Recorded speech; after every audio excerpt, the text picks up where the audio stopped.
বিসমিল্লাহির রহমানির রহিম। প্রিয় ছাত্রছাত্রী, আসসালামু আলাইকুম। আশা করি আল্লাহর রহমতে তোমরা সবাই ভালো আছো। আমিও আল্লাহর রহমতে তোমাদের দোয়ায় আলহামদুলিল্লাহ ভালো আছি। আমরা আজকে চতুর্থ অধ্যায় শেষ করার চেষ্টা করব। এখানে কয়েকটা টপিক বাকি আছে, দেখি আজকে শেষ করা যায় কি না।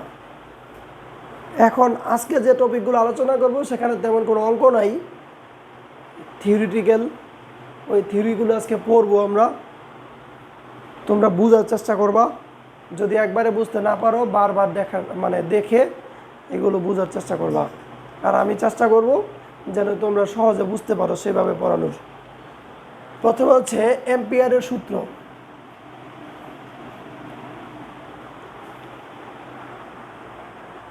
এম্পিয়ারের সূত্র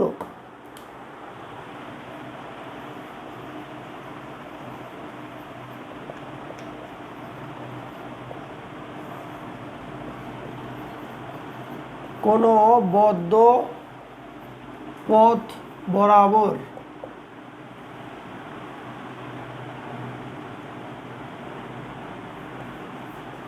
চৌম্বক ক্ষেত্রের রৈখিক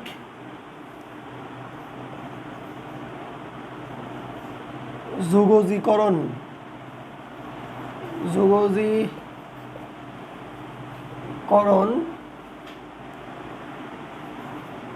পথটি দ্বারা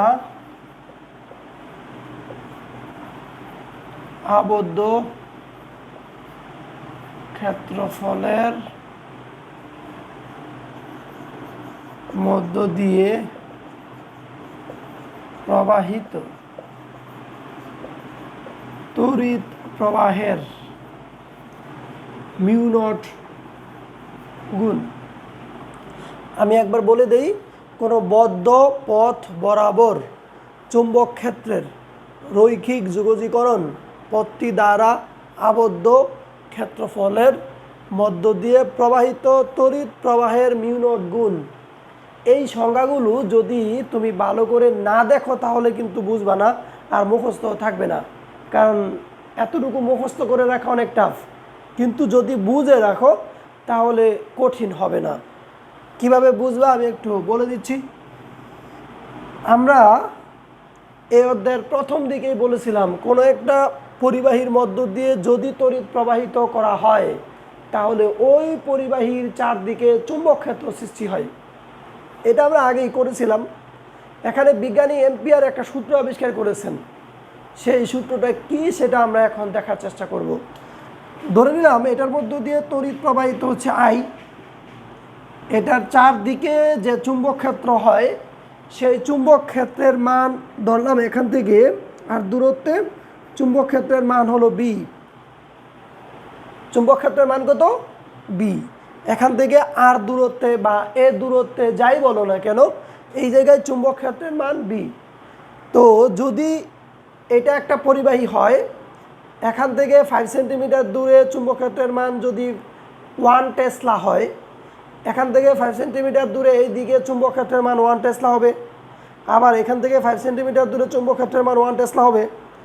এটার চারদিকে তুমি যেখানেই চুম্বক ক্ষেত্রের মান বের করো না কেন, যদি দূরত্ব একই থাকে তাহলে চুম্বক ক্ষেত্রের মান হবে সেম। চুম্বক ক্ষেত্রের মান হবে, যেহেতু দূরত্ব একই আর পরিবাহী তার তো একটাই, তাহলে সব জায়গায় চুম্বক ক্ষেত্রের মান হবে একই। ওই চুম্বক ক্ষেত্রের মানটা আমরা ধরে নিচ্ছি বি। চুম্বক ক্ষেত্রের মান কত? বি। এবার বিজ্ঞানী এখানে যেটা করেছেন সেটা হলো, এই চুম্বক ক্ষেত্র তো একটা বিন্দুর জন্য প্রযোজ্য। কার জন্য প্রযোজ্য? যদি এতটুকু দৈর্ঘ্য আমি নেই ডিএল, এতটুকু ক্ষুদ্র দৈর্ঘ্য যদি আমি নেই ডিএল, তাহলে ডিএল অংশের জন্য কিন্তু চুম্বক ক্ষেত্র বি না। এই বিটা ছিল একটা বিন্দুতে চুম্বক ক্ষেত্র। তাহলে ডিএল দৈর্ঘ্যের জন্য চুম্বক ক্ষেত্রের মান কত হবে? চুম্বক ক্ষেত্রের মান হবে বি ডিএল। এখানে চুম্বক ক্ষেত্রের মান হবে বি এবং ডিএল দুইটার গুণফল। চুম্বক ক্ষেত্রের মান হবে বি এবং ডিএল দুইটার গুণফল। আমি আবার বলি, এই বি হলো একটা বিন্দুর জন্য চুম্বক ক্ষেত্র। তাহলে যদি ডিএল দৈর্ঘ্য নেই, ডিএল দৈর্ঘ্যের মধ্যে শত শত বিন্দু থাকতে পারে। সম্পূর্ণ দৈর্ঘ্যের জন্য চুম্বক ক্ষেত্র আমি শুধু ডিএল কি করলাম, বি এর সাথে গুণ করে দিলাম। এখানে বিজ্ঞানী শেষ করেন নাই, বিজ্ঞানী বলেছেন একদম চারদিকে বৃত্তাকার পথে যে চুম্বক ক্ষেত্রের মানটা হবে সেটা বের করতে হবে। তবে আমরা যেটা জানি সেটা হলো ক্ষুদ্র ডিএল এর জন্য যদি চুম্বক ক্ষেত্র আমরা জানতে পারি, তাহলে সম্পূর্ণটার জন্য চুম্বক ক্ষেত্র বের করার জন্য আমরা করব হচ্ছে ইন্টিগ্রেশন। তাহলে আমরা এখানে ইন্টিগ্রেশন করে দিলাম। এবার ইন্টিগ্রেশন করে দেওয়ার পরে এখানে যে মানটা আসবে সেই মানটা হবে মিউ নট আই, অর্থাৎ তড়িৎ প্রবাহের মিউ নট গুণ, তড়িৎ প্রবাহের মিউ নট গুণ। এই যে এখানে বলেছি আবদ্ধ ক্ষেত্রফলের মধ্য দিয়ে প্রবাহিত তড়িৎ প্রবাহের, এই যে তড়িৎ প্রবাহ আই এর মিউ নট গুণ, তাহলে আই এর সাথে মিউ নট গুণ করব।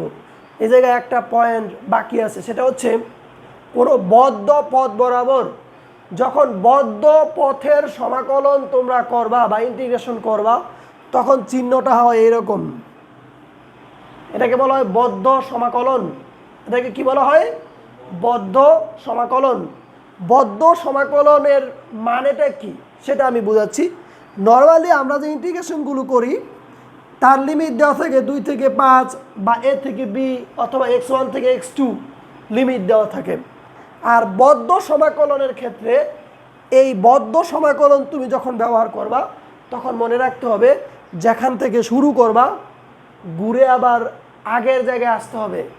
যদি একটা পূর্ণ চক্র সম্পন্ন করে আগের জায়গায় চলে আসো আর সেই জায়গায় যদি তুমি ইন্টিগ্রেশন করো তখন সেটাকে বলা হবে বদ্ধ সমাকলন। বদ্ধ সমাকলনের ক্ষেত্রে নর্মাল সমাকলনের মতো মাঝে শুধু একটা বৃত্ত দিবা। তাহলে এই সূত্রটা ম্যাথমেটিক্যালি আমরা এইভাবে প্রকাশ করতে পারি। যদি তোমাদের পরীক্ষা আসে এম্পিয়ারের সূত্রটি ব্যাখ্যা করো, তাহলে সংজ্ঞা লিখবা, এতটুকু চিত্র আঁকবা, তারপরে এতটুকু লিখে দিবা, 2 নাম্বার ইনশাল্লাহ পেয়ে যাবা। এবার এম্পিয়ারের সূত্রের প্রয়োগ আছে।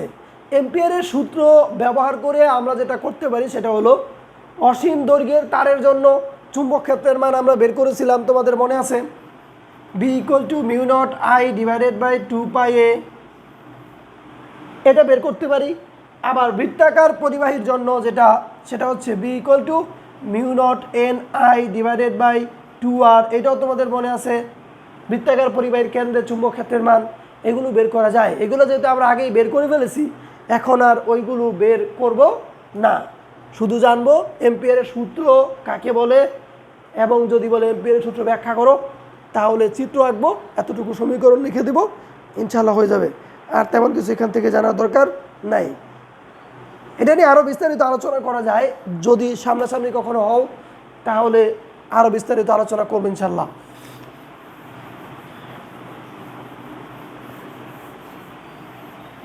এবার আমরা যাব আর একটা টপিকের মধ্যে, সেটা হচ্ছে একটি পরমাণুর কক্ষপথে যে ইলেকট্রনগুলো ঘুরে, একটি পরমাণুর কক্ষপথে যে ইলেকট্রনগুলো ঘুরে সেই গুণনরত ইলেকট্রনের জন্য পরমাণুর কেন্দ্রে একটা চুম্বক ক্ষেত্র হয়। পরমাণুর কেন্দ্রে চুম্বক ক্ষেত্রের মানটা কত সেটা আমরা এখন বের করার চেষ্টা করব। তাহলে হেডলাইনটা হবে এরকম: কক্ষপথে গুণনরত ইলেকট্রনের জন্য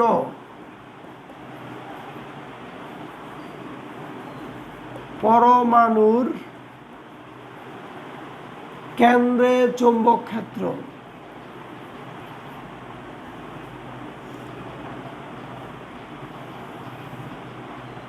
সবাই একটা চিত্র আঁকবা।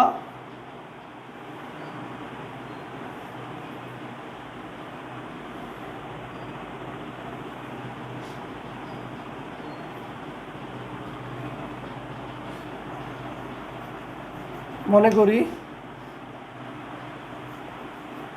একটি পরমাণুর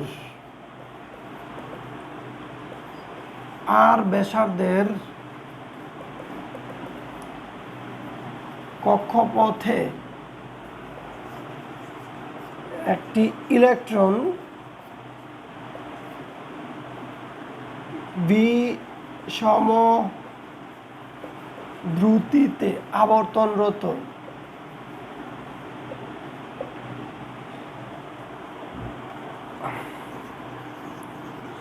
কেন্দ্রে চুম্বক ক্ষেত্র B equal to mu naught I divided by 2πr। তোমরা একটু লিখে নাও।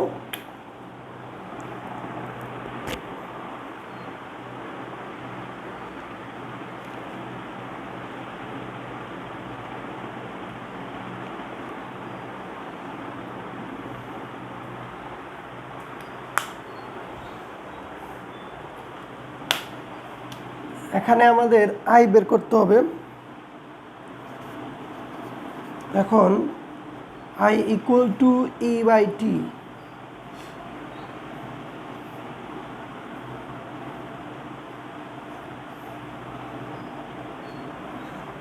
আমরা জানি V equal to 2πr divided by T. তাহলে এখান থেকে লেখা যায় I equal to E divided by 2πr divided by V. সুতরাং I equal to E V divided by 2πr। এই মানটা আমরা এই জায়গায় বসিয়ে দিব 1 নং সমীকরণে। 1 নং সমীকরণ হতে পাই B equal to mu naught into E V divided by 2πr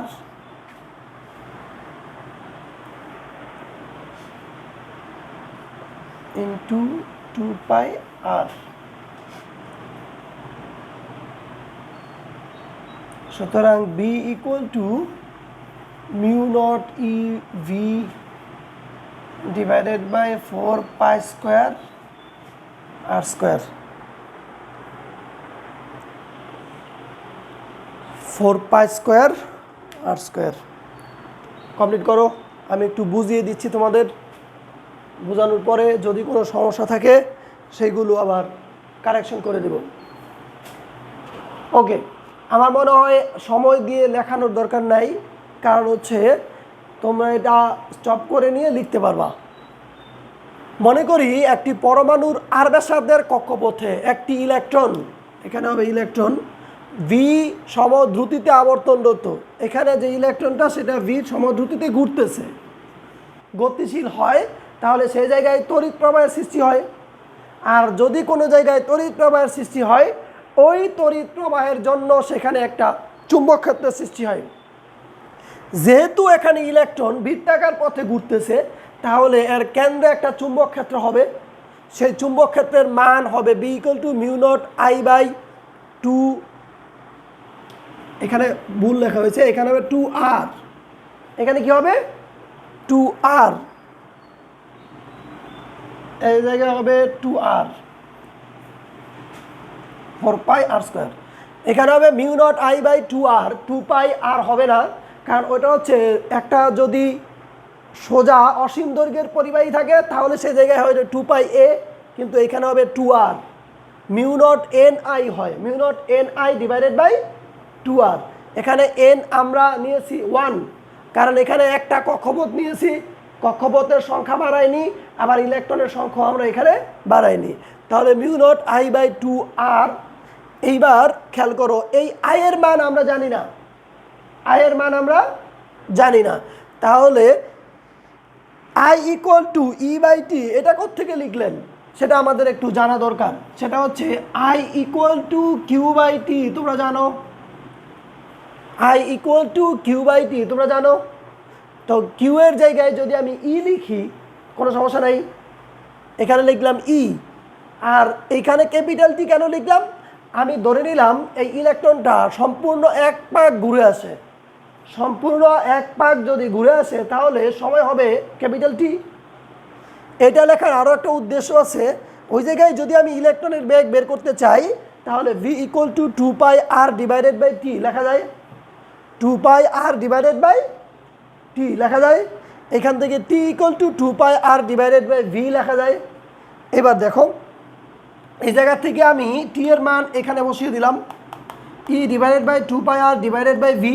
তাহলে এই ভিটা যদি উল্টিয়ে দেই তাহলে ইভি ডিভাইডেড বাই 2πr লেখা যায়, I equal to E V divided by 2πr। এইবার 1 নং সমীকরণে আমরা এই মানটা বসিয়ে দিব। দেখো মিউ নট রয়ে গেল, নিচে 2r রয়ে গেল। এই জায়গায় আই এর পরিবর্তে লিখব E V divided by 2πr, E V divided by 2πr। এবার এই জায়গায় হলো mu naught E V divided by 4πr²। যদি একটু সাজিয়ে অন্যভাবে লিখি সেটাও লিখতে পারি, যেমন মনে করো B equal to mu naught by 4π I V divided by r²। তোমরা চাইলে এটাও লিখতে পারো, এটা একই জিনিস, একটু আলাদা করে লিখলাম mu naught by 4π I V divided by r²। তাহলে এই সমীকরণ থেকে কি বোঝা যায় দেখো, একটা ইলেকট্রনের জন্য আমরা কেন্দ্রের চুম্বক ক্ষেত্রের মান বের করেছি। এখানে ইলেকট্রন কিন্তু একটা, যদি একটা কক্ষপথে ইলেকট্রন থাকে 8টা তাহলে এখানে 8 দিয়ে গুণ হবে, যদি ইলেকট্রন থাকে 3টা তাহলে এখানে 3 দিয়ে গুণ হবে। তাহলে ওই সমীকরণটা কিভাবে লিখব সেটা একটু লিখে দেই। B equal to mu naught N E V divided by 4πr²। মনে রাখতে হবে এই এনটা হলো ইলেকট্রন সংখ্যা,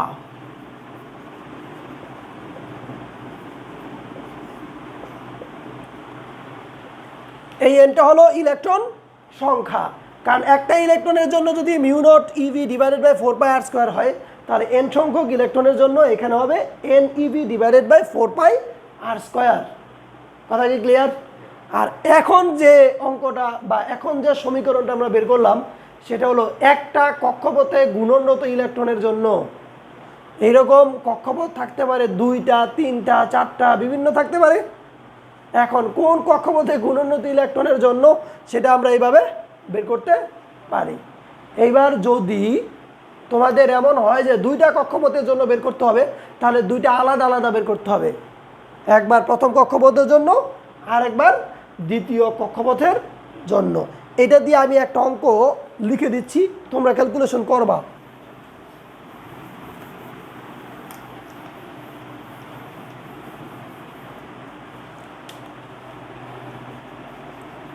সোডিয়াম পরমাণুর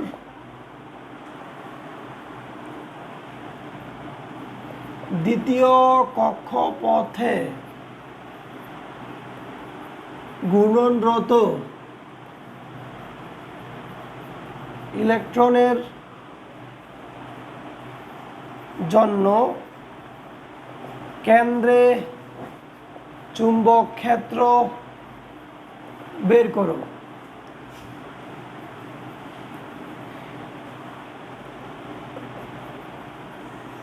ইলেকট্রনের বেগ 5.4 × 10⁻⁵ মিটার পার সেকেন্ড। ইলেকট্রনের বেগ দিয়ে দিলাম আর কক্ষপথের ব্যাসার্ধ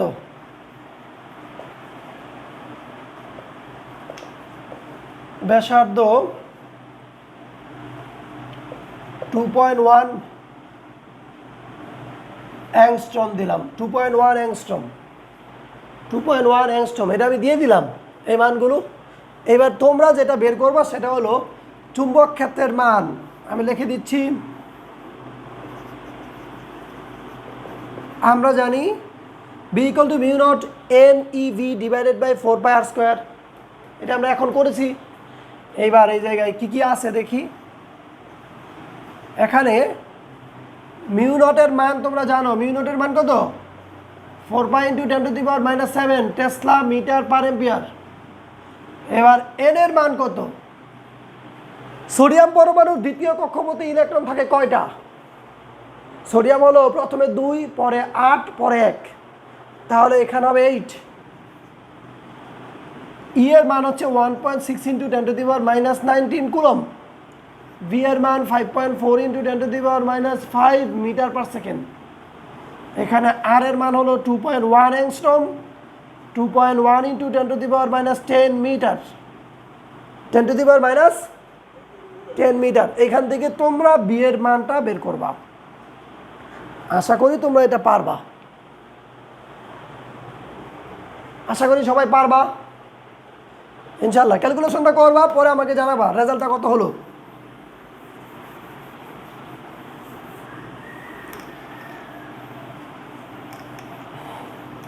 এবার আমরা যাব চৌম্বক পদার্থ আর অচুম্বক পদার্থ।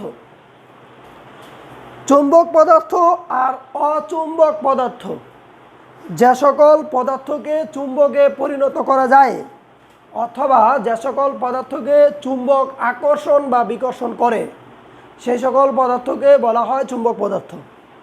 আর অচুম্বক পদার্থ যে সকল পদার্থকে চুম্বকে পরিণত করা যায় না অথবা যাদেরকে চুম্বক আকর্ষণ বা বিকর্ষণ করে না সেই সকল পদার্থকে বলা হবে অচুম্বক পদার্থ। এইবার তোমাদের জানতে হবে চুম্বক কি। চুম্বক হলো এমন একটা বস্তু যার আকর্ষণ বা বিকর্ষণ করার ক্ষমতা আছে। লোহা একটা চুম্বক পদার্থ, লোহা একটা চুম্বক পদার্থ, কিন্তু তার নিজস্ব আকর্ষণ বা বিকর্ষণ করার ক্ষমতা নেই। কিন্তু লোহাকে চুম্বকে পরিণত করলে তার আকর্ষণ বা বিকর্ষণ করার ক্ষমতা থাকে। তাহলে চুম্বক এমন একটা বস্তু বা এমন একটা পদার্থ যার নিজস্ব আকর্ষণ বা বিকর্ষণ ক্ষমতা থাকে। এবার চুম্বক পদার্থকে 4 ভাগে ভাগ করা হয়, যদিও তোমাদের বইয়ে 5 ভাগ বলা আছে, আমি 4 ভাগ বলে দিচ্ছি। 1 নাম্বার হচ্ছে ডায়া চুম্বক পদার্থ, ডায়া চুম্বক পদার্থ। 2 নাম্বার প্যারা চুম্বক পদার্থ। 3 নাম্বার ফেরো চুম্বক পদার্থ।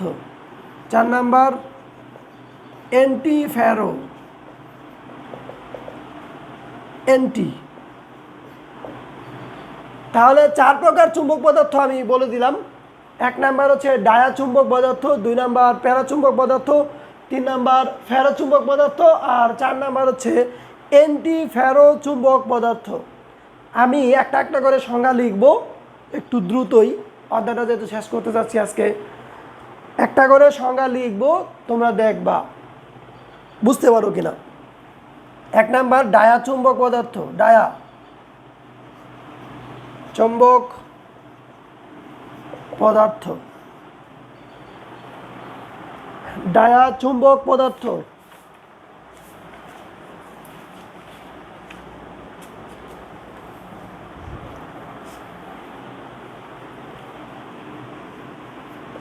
যে সকল চুম্বক পদার্থকে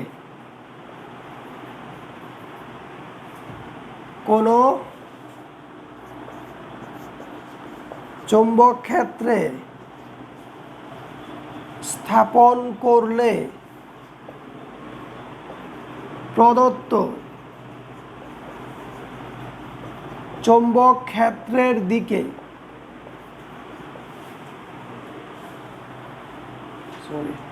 প্রদত্ত চুম্বক ক্ষেত্রের বিপরীত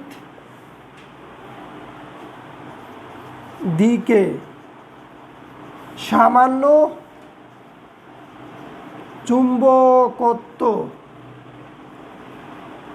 লাভ করে তাদের ডায়া চুম্বক পদার্থ বলে। আমি আবার একটু বলে দিচ্ছি, যে সকল চুম্বক পদার্থকে কোনো চুম্বক ক্ষেত্রে স্থাপন করলে প্রদত্ত চুম্বক ক্ষেত্রের বিপরীত দিকে সামান্য চুম্বকত্ব লাভ করে তাদের ডায়া চুম্বক পদার্থ বলে। কথাটার মানে কি, এই একটা মানে বুঝাবো, বাকিগুলো খালি এভাবে লিখে যাব আমি। খেয়াল করো, আমি ধরে নিলাম এইখানে একটা বক্স আছে, এই বক্সের ভিতরে চুম্বক ক্ষেত্র দেওয়া আছে, এই বক্সের ভিতরে চুম্বক ক্ষেত্র। এবার চুম্বক ক্ষেত্র একটা ভেক্টর রাশি, তোমরা সবাই জানো চুম্বক ক্ষেত্র হলো একটি ভেক্টর রাশি। যদি চুম্বক ক্ষেত্র ভেক্টর রাশি হয় তাহলে তার একটা দিক থাকবে। আমরা ধরে নিলাম এখানে চুম্বক ক্ষেত্রের দিক হলো ডান দিক। এখানে যে চুম্বক ক্ষেত্রটা দেওয়া আছে সেই চুম্বক ক্ষেত্রের দিক হলো ডান দিকে। আমি একটা পদার্থকে এই বক্সের ভিতরে রাখবো। উদাহরণ দিয়ে বলি, আমার হাতে যদি এটা চুম্বক হয়, একটা লোহার দণ্ডকে যদি আমি এটা কাছে নিয়ে আসি তাহলে লোহার দণ্ডটাও চুম্বকে পরিণত হয় বা চুম্বকের মতো আচরণ করে।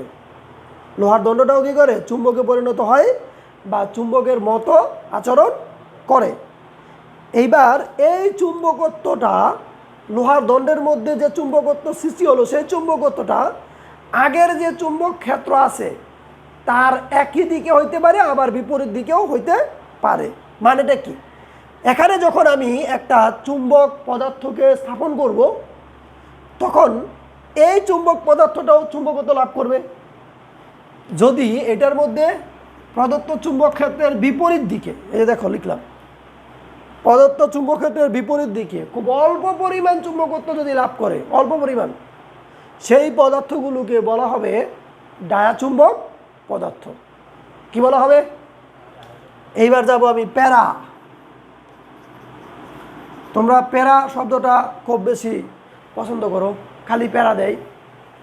প্যারা মানে যন্ত্রণা না।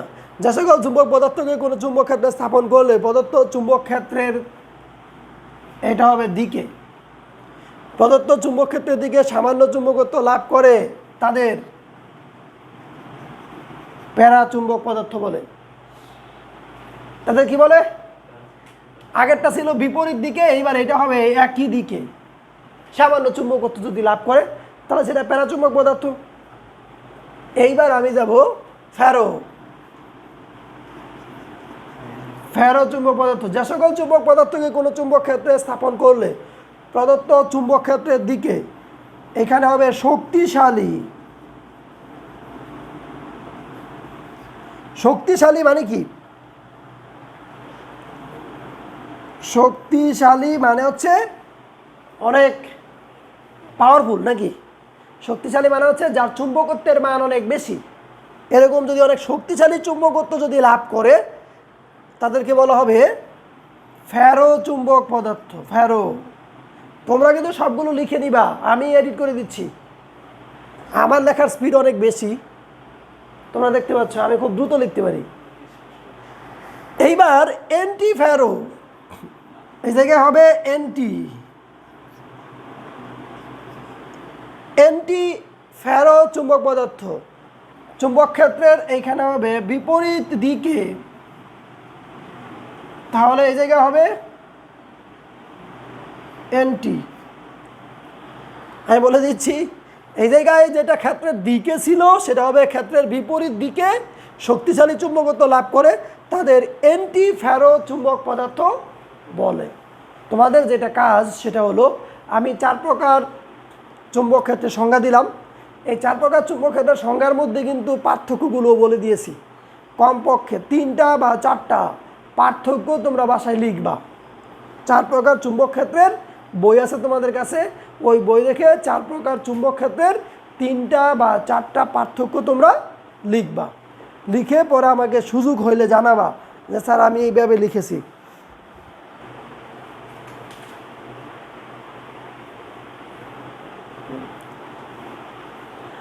এখন আমরা যে টপিকটা আলোচনা করব সেটা হলো ভূচুম্বকত্ব বা পৃথিবীর চুম্বকত্ব। ভূচুম্বকত্ব বা পৃথিবীর চুম্বকত্ব। তো ভূচুম্বকত্ব বা পৃথিবীর চুম্বকত্ব বলতে কি বোঝায় সেটা নিয়ে আমি একটু কথা বলে নেই, মনোযোগ দিবা। এই জায়গায় আমি লিখতেছি না, কারণ লিখলে তোমরা লিখার দিকে মনোযোগী হও, কথার দিকে না। তোমরা সবাই জানো, যদি আমরা একটা দণ্ড চুম্বককে এইভাবে ঝুলিয়ে দিই, একটা দণ্ড চুম্বককে যদি আমরা মুক্তভাবে ঝুলিয়ে দিই একটা সুতার মাধ্যমে, তাহলে এই দণ্ড চুম্বকটা উত্তর আর দক্ষিণ করে থাকে। উত্তর আর দক্ষিণ করে থাকে কেন? কারণটা কি? তুমি এভাবে ঘুরাই দিবা, আবার এটা এদিকে হয়ে যাবে। তুমি যেইভাবেই ঘুরাই দাও এটা উত্তর আর দক্ষিণ মেরুর দিকে চলে যাবে। এটার কারণটা কি? এটার কারণ হলো পৃথিবী নিজে একটা চুম্বকের মতো আচরণ করে। পৃথিবী নিজেই যেহেতু একটা চুম্বকের মতো আচরণ করে, আর এই কারণে একটা দণ্ডচুম্বকে মুক্তভাবে ঝুলিয়ে দিলে সেই চুম্বকটা উত্তর আর দক্ষিণ মেরুর দিকে করে থাকে। এইবার তোমাদের বিশ্বাস হচ্ছে না পৃথিবী আবার চুম্বক হয় কিভাবে? যদি পৃথিবী চুম্বক হয় তাহলে এটার কারণটা কি, সেই কারণটা আমাদের একটু জানা দরকার। আমি কারণটা একটু জানিয়ে দিচ্ছি, খেয়াল করো সবাই। তোমরা সবাই এ অধ্যায়ের শুরুতেই যে বিষয়টা শিখেছো সেটা হলো কোনো পরিবাহীর মধ্য দিয়ে তড়িৎ প্রবাহিত করলে সেই পরিবাহীর চারদিকে চুম্বক ক্ষেত্র সৃষ্টি হয়। আমি কিন্তু এক কথাই বারবার বলতেছি, বেসিক এক জায়গায় যদি একটা থাকে সেই জায়গায় বেসিকটাকে তুমি বিভিন্ন জায়গায় ব্যবহার করতে পারবা। এইভাবে কিন্তু বইয়ের মধ্যে লেখা নাই। আমি যেভাবে বলতেছি তুমি একটু মিলিয়ে নিবা, লজিক ঠিক আছে অথবা ঠিক নাই। যদি ঠিক থাকে নিবা, আর ঠিক না থাকলে বইটা দেখবা, পরে মিলাই নিবা যে আসলে কি বলেছেন স্যার। তাহলে তোমরা যেটা জানো সেটা হলো একটা পরিবাহীর মধ্য দিয়ে যদি তড়িৎ প্রবাহিত করা হয় তাহলে পরিবাহীর চারদিকে চুম্বক ক্ষেত্র সৃষ্টি হয়।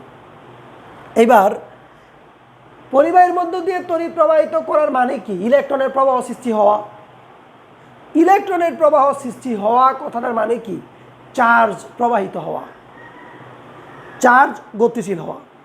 আমরা সিদ্ধান্ত নিলাম কোনো জায়গায় যদি চার্জ গতিশীল হয় তাহলে ওই চার্জের জন্য সেখানে একটা চুম্বক ক্ষেত্র তৈরি হয়। এটা আমরা আগেও সিদ্ধান্ত নিয়েছিলাম। গতিশীল চার্জের উপর চুম্বক ক্ষেত্রের প্রভাব বা চুম্বক বল, সেটার মধ্যে আমরা এই সিদ্ধান্তটা আগেও নিয়েছিলাম, এখন আবার রিপিট করলাম। তো পৃথিবী থেকে তুমি যদি গর্ত করে ভিতরের দিকে যাও, যত গভীরে যাবা ততই উত্তপ্ত পদার্থ পাবা। ততই কী পাবা? উত্তপ্ত পদার্থ পাবা। এইবার যদি পৃথিবীর কেন্দ্রের দিকে যাও, তুমি যাওয়ার যদি সুযোগ হয় তোমার, তাহলে ওইখানে প্লাজমা অবস্থায় পদার্থ পাওয়া যায়। কি অবস্থায়? তোমরা শুনেছো প্লাজমা অবস্থা হলো পদার্থের চতুর্থ অবস্থা। প্লাজমা অবস্থা হলো পদার্থের চতুর্থ অবস্থা। তাহলে ওই অবস্থাটা কি সংক্ষেপে বলি, সেটা হলো পদার্থের আয়নিত অবস্থা। তার মানে সেই অবস্থায় পদার্থের মধ্যে চার্জ থাকে। সে অবস্থায় পদার্থের মধ্যে কি থাকে? চার্জ থাকে। সিদ্ধান্ত তাহলে ক্লিয়ার। পৃথিবীর কেন্দ্রের দিকে গেলে সেখানে প্লাজমা অবস্থায় পদার্থ পাওয়া যায়, আর প্লাজমা অবস্থায় পদার্থ পাওয়া মানে হচ্ছে সে জায়গায় চার্জ আছে। তাহলে চার্জ আমাদের পাওয়া হয়ে গেল। এইবার যদি এই চার্জ গতিশীল হয় তাহলে ওই চার্জের জন্য একটা চুম্বক ক্ষেত্র হবে, কারণ আমরা জানি চার্জ গতিশীল হলেই চুম্বক ক্ষেত্র তৈরি হয়। তো পৃথিবী তোমরা জানো যে ঘুরতেছে, পৃথিবী এটা হলে এটা এইভাবেও ঘুরতেছে, আবার এটা সূর্যের চারদিকেও ঘুরতেছে। তাহলে এইভাবে ঘুরলে ভিতরে যে চার্জ আছে সেই চার্জগুলো কি গতিশীল? যদি সেই চার্জগুলো গতিশীল হয় তাহলে চুম্বক ক্ষেত্র হওয়া কোনো ঘটনাই না। আর এই কারণে পৃথিবী একটা চুম্বকের মতো আচরণ করে। আর এই ঘটনাটাকে বলা হচ্ছে পৃথিবীর চুম্বকত্ব বা বহু চুম্বকত্ব বা পৃথিবীর চুম্বক ধর্ম। যাই হোক, এইবার এইটা ভালো করে বোঝার জন্য আমরা দুইটা সংজ্ঞা এখন আরও পড়ব। এক নাম্বার হচ্ছে বিচ্যুতি।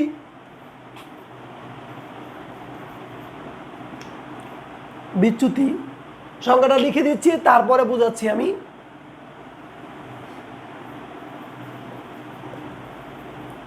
কোন স্থানে একটি দণ্ড চুম্বককে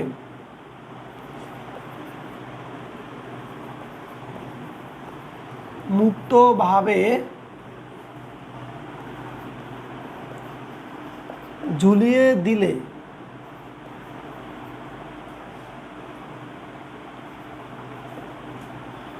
দণ্ড চুম্বকের অক্ষরেখা পৃথিবীর উত্তর দক্ষিণ মেরুর সাথে কোণ উৎপন্ন করে।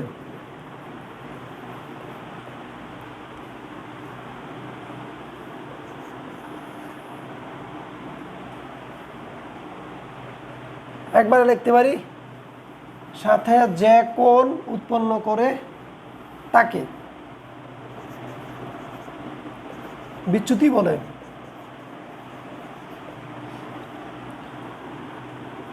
একে থিটা দ্বারা প্রকাশ করা হয়। বিনতি,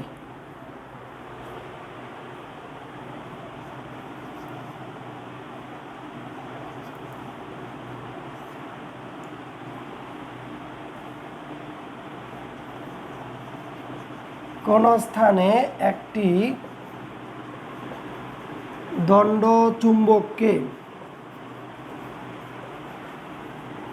মুক্তভাবে ঝুলিয়ে দিলে দণ্ড চুম্বকের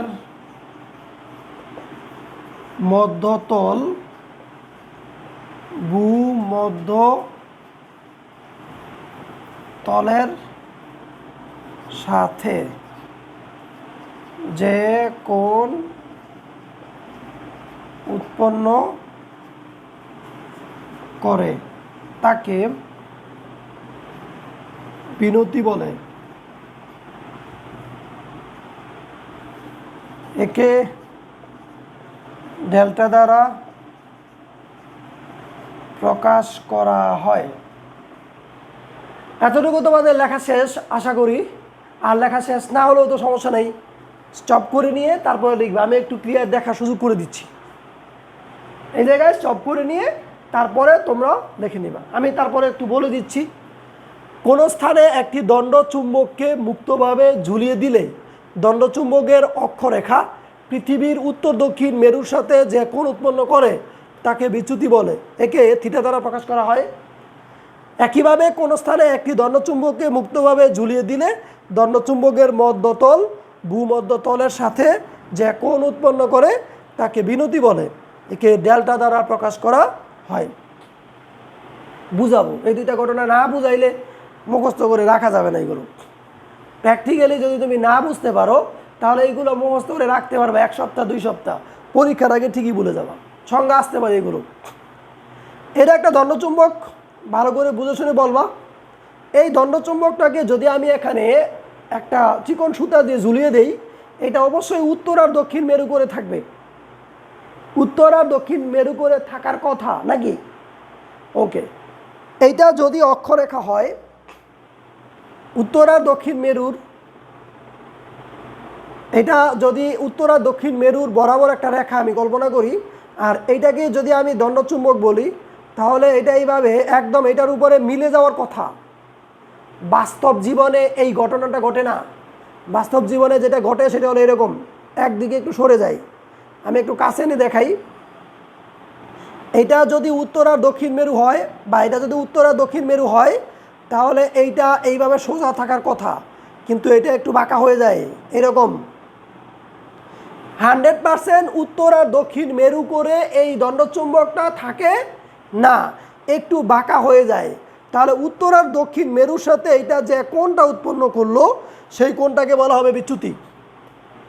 অর্থাৎ সেই যেই রাস্তায় থাকার কথা ছিল সেই রাস্তায় সে নাই, রাস্তা থেকে একটু বিচ্যুত হয়ে গেল, এটাকে বলা হচ্ছে বিচ্যুতি। 1 নাম্বার পয়েন্ট। এবার 2 নাম্বার পয়েন্ট, এই দণ্ডচুম্বকটা আমি ঝুলিয়ে দিলাম। আমি বলেছি এটা 100% উত্তর আর দক্ষিণ মেরুর সাথে মিলে যাওয়ার কথা ছিল, সে একটু বাঁকা হয়ে গেল এরকম। এটা একটা পয়েন্ট ছিল। সে শুধু এইভাবে বাঁকা হয় এইরকমই না, সে কী করে, এটা যেই লেভেলে ছিল সে লেভেল থেকে একটু কাত হয়ে থাকে নিচে অথবা উপরের দিকে এক প্রান্ত। কী হয়ে থাকে? একটু কাত হয়ে থাকে।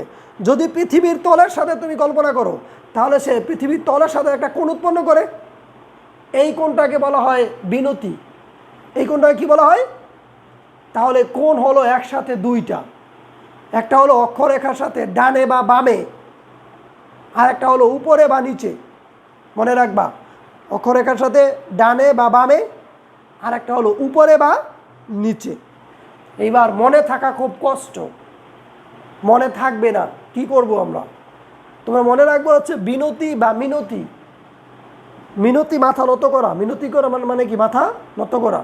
তাহলে বিনতি মনে রাখবা নত হয়ে থাকে। বিনতি কি মনে রাখবা? নত হয়ে থাকলে পৃথিবীর তলের সাথে যে কোণ উৎপন্ন হয়, আমি লিখেছি কোন স্থানে একটি দণ্ডচুম্বককে মুক্তভাবে ঝুলিয়ে দিলে দণ্ডচুম্বকের মধ্যতল অর্থাৎ এর মাঝে দিয়ে যদি তুমি একটা তল কল্পনা করো, সেই তল ভূমধ্য তলের সাথে বা পৃথিবীর তলের সাথে যে কোণ উৎপন্ন করে সেটাকে বলা হবে বিনতি। তো বিনতি হবে মাথা নত করলে, একটা মনে রাখলে আরেকটা মনে থাকবে, তাহলে দুইটার মধ্যে আর প্যাঁচ লাগবে না। বিনতি বা মিনতি, মিনতি মানে মাথা নত করা। তো নত করলে যেটা হয় সেটা হচ্ছে বিনতি, আর যেটা ডানে বামে হয় সেটা কি বিচ্যুতি। এই দুইটার মধ্যে প্যাঁচ লাগার আর কোনো সুযোগ নাই ইনশাল্লাহ। এবার এটা দিয়ে অঙ্ক আছে, ছোট্ট অঙ্ক। এই ছোট অঙ্কগুলো তোমাদের পরীক্ষা অনেক সময় আসে, তোমাদের কাছে মনে হবে না এই অঙ্কগুলো আসা উচিত না, কিন্তু তারপরেও চলে আসে। অঙ্কটা আমি করে দিচ্ছি, একটু একটা চিত্র আঁকি আগে। এটা হলো চুম্বক ক্ষেত্র, মনে করো চুম্বক ক্ষেত্র বি, আর এই জায়গায় এটা হলো বিনতি কোণ। এই জায়গায় এটা হলো কি বিনতি কোণ। যদি চুম্বক ক্ষেত্র হয় বি আর বিনতি কোণ যদি হয় ডেল্টা, তাহলে আনুভূমিক উপাংশ কি হবে বি কস ডেল্টা আমরা জানি, আর এটা কি হবে সাইন ডেল্টা। এটাকে প্রকাশ করা হয় ক্যাপিটাল এইচ দ্বারা, আর এটাকে প্রকাশ করা হয় ভি দ্বারা। তাহলে আমি একটু লিখে দেই, চৌম্বক ক্ষেত্র বি এর আনুভূমিক উপাংশ capital H equal to B cos delta. এটা আনুভূমিক উপাংশ তোমরা বুঝতেছই। তাহলে এইচ দিয়ে কি বোঝায় আনুভূমিক উপাংশ? এইচ মানে হচ্ছে হরাইজন্টাল আর ভি মানে হচ্ছে ভার্টিক্যাল। হরাইজন্টাল মানে হচ্ছে আনুভূমিক, ভার্টিক্যাল মানে হচ্ছে লম্ব বা উলম্ব। তাহলে উলম্ব উপাংশ V equal to B sine delta লেখা যায়। এবার 1 নং আর 2 নং বর্গ করে যোগ করো, 1 নং আর 2 নং বর্গ করে যোগ করো, তাহলে কি হয় a square plus V square equal to B square cos square delta plus sine square delta লেখা যায়। তাহলে এখান থেকে কি লেখা যায়, এটার মান হচ্ছে 1, sine square theta plus cos square theta সমান 1।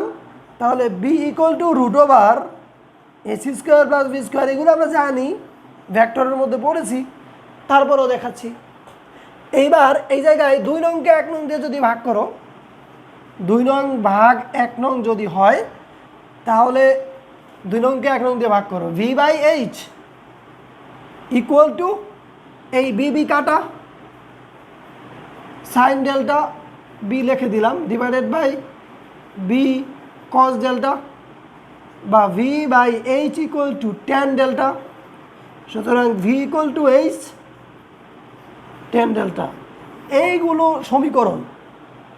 সমীকরণগুলো তোমাদের কাছে বাচ্চা বাচ্চা সমীকরণ হওয়ার কথা, কারণ তোমরা যেহেতু ভেক্টর আগে করেছো, আগে অনেক কিছু পড়েছো। তাহলে এইটা হলো চুম্বক ক্ষেত্র, ভূচুম্বক ক্ষেত্র বলা যাইতে পারে। আর এইচটা হলো চুম্বক ক্ষেত্রের আনুভূমিক উপাংশ, ভিটা হলো উলম্ব উপাংশ, আর ডেল্টাটা হলো বিনতি। ডেল্টা কি হলো বিনতি। একটা অঙ্ক করি, তোমাদের একটু সুযোগ করে দিই পুরোটা দেখার, যাতে করে তোমরা উঠাইতে পারো।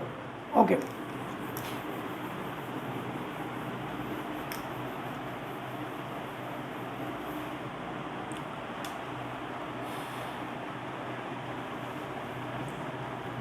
কোন স্থানে চুম্বক ক্ষেত্রের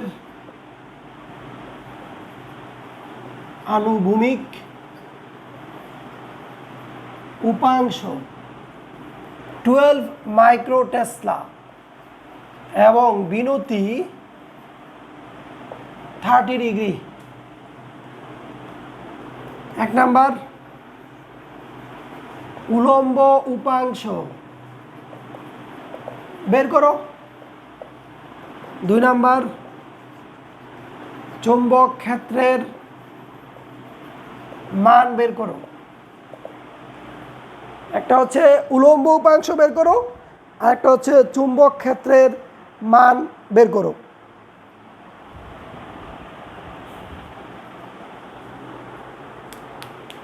কালি একটু হালকা হয়ে গেছে, আমি তোমাদের বলে দিচ্ছি মুখে মুখে। কোন স্থানে চুম্বক ক্ষেত্রের আনুভূমিক উপাংশ হচ্ছে 12 মাইক্রোটেসলা এবং বিনতি হচ্ছে 30 ডিগ্রি। দুইটা অঙ্ক করতে হবে এই জায়গায়, উলম্ব উপাংশ বের করতে হবে, আর একটা হচ্ছে চুম্বক ক্ষেত্রের মান বের করতে হবে। তাহলে এই জায়গায় আমি লিখি কি কি দেওয়া আছে। এখানে দেওয়া আছে আনুভূমিক উপাংশ ক্যাপিটাল H = 12 মাইক্রোটেসলা। মাইক্রোটেসলা রাখলে এখানে সমস্যা নাই, টেসলা নিলেও কোনো সমস্যা নাই। তারপরে দেওয়া আছে ডেল্টা 30 ডিগ্রি। 1 নম্বর অঙ্কের মধ্যে বের করতে হবে উলম্ব উপাংশ V = হোয়াট। তাহলে 1 নম্বর আমরা জানি V = H tan ডেল্টা, একটু আগে করলাম। এখানে H এর মান হচ্ছে 12 tan 30 ডিগ্রি, মান যা আছে তাই। এখানে মাইক্রোটেসলায় থাকলে এখানেও মাইক্রোটেসলায় হবে। এবার 2 নম্বরে কি বের করতে হবে, B এর মান। 2 নম্বরে আমরা জানি B = √v² এখানে H এর মান দেওয়া আছে, এখান থেকে V এর মান বের হবে, দুইটা মান বসিয়ে দিবা, যা আসবে তাই। আমাদের এতটুকু আশা করি তোমরা বুঝতে পেরেছো। যদি বুঝতে না পারো আবার দেখবা, দেখার পরেও যদি বুঝতে না পারো আমার সাথে যোগাযোগ করবা, আমি বোঝানোর চেষ্টা করব। আর একটা টপিক বাকি আছে, সেই টপিকটা হলো হিস্টেরিসিস। হিস্টেরিসিসটা বুঝাইতে আমার 20-25 মিনিট সময় লাগবে। ওইখানে চুম্বক ডোমেইন আছে, আর সাথে স্থায়ী চুম্বক আর অস্থায়ী চুম্বক আছে, সেইগুলো আজকে শেষ করতে পারলাম না। আগামী ক্লাসে দেখি শেষ করা যাবে ইনশাল্লাহ। তো আজকে ক্লাসটা বেশি দীর্ঘ হয়ে যাচ্ছে, তাই আর আজকে শেষ করলাম না। তোমরা সবাই ভালো থাকবা, সুস্থ থাকবা, আমার জন্য একটু দোয়া করবা। আল্লাহ হাফেজ।